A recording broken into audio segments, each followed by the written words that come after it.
Chapter 15 Last Days. After the passing of the Master, when the Holy Mother would come to Calcutta, Swami Yogananda was in attendance on her.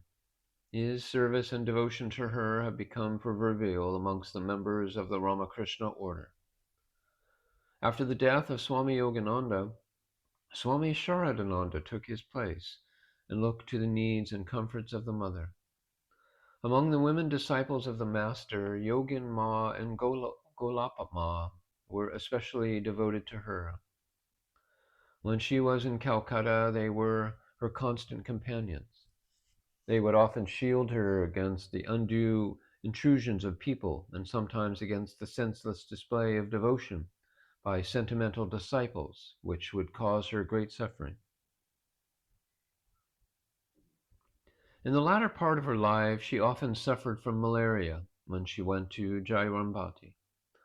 On such occasions, Swami Saradananda himself would go to Jairambati or send physicians and able hands to attend her.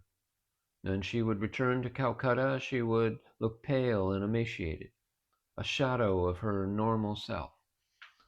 But no amount of suffering could cast any shadow on her spirit. She herself would say that her inner joy was never disturbed throughout her life.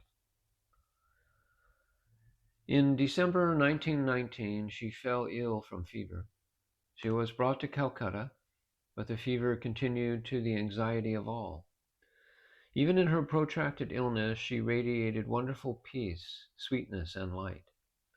She was considerate to all around her and was very careful that none should undergo much trouble in attending her. Sometimes she would behave just like a little girl, and sometimes she would talk in a high spiritual mood.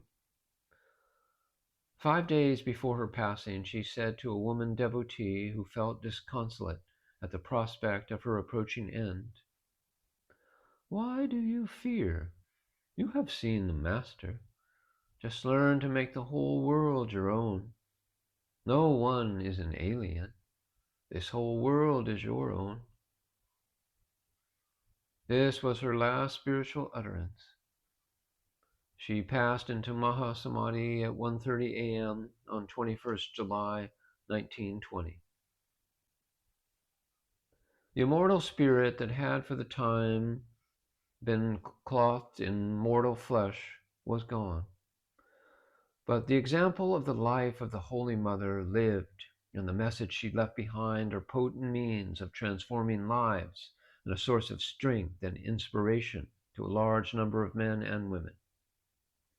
When one sees how her influence is spreading like the water of a flood tide, one asks oneself whether she lived to continue the work of the Master or to give added strength to his message, whether she was a disciple of Sri Ramakrishna or a complement to him.